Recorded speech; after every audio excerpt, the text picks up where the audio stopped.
75 days heart challenge. এই 75 days heart চ্যালেঞ্জে তোমাকে করতে হবে 5 থেকে 6টা রুলস। এই রুলসটা কিন্তু কোনোভাবেই ব্রেক করা যাবে না, কারণ এই চ্যালেঞ্জটা হচ্ছে তোমার মানসিক এবং শারীরিক। এই চ্যালেঞ্জটার জন্য তোমাকে অবশ্যই কিন্তু ডে 1 থেকে 75 ডেজ অবধি নানা রকমভাবে নিজেকে প্রিপেয়ার করতে হবে।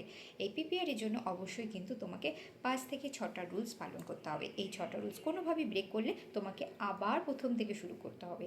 এই 6টা রুলস হচ্ছে, প্রথমত তোমাকে টানা 75 ডেজ তুমি 4 থেকে 5 লিটার জল খাবে, no alcohol, no junk food, একদম এগুলো বন্ধ।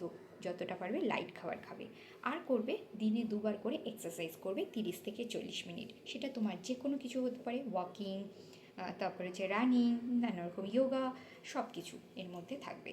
থাকবে হচ্ছে 10টা পেজ করে তোমার পছন্দ মতো যে কোনো বই রিডিং করতে হবে। আর করতে হবে হচ্ছে নিজের প্রত্যেক দিন, মানে 75 ডেজ অবধি তোমাকে প্রত্যেক দিন একটা করে নিজের সেলফি রাখতে হবে, সেলফি তুলতে হবে। তার কারণ হচ্ছে এই সেলফির মাধ্যমে তোমার যে চেঞ্জেস আসছে সেটা বোঝা যাবে। আশা করি তোমরা এই 75 চ্যালেঞ্জ সম্বন্ধে অনেকেই জানো, আর আরও ভালো জানবে। আমিও শুরু করতে চলেছি কাল থেকে 75 ডেজ চ্যালেঞ্জ। আশা করব তোমরাও শুরু করবে আর আমার পাশে থাকবে, আমার চ্যানেলটা সাবস্ক্রাইব করবে।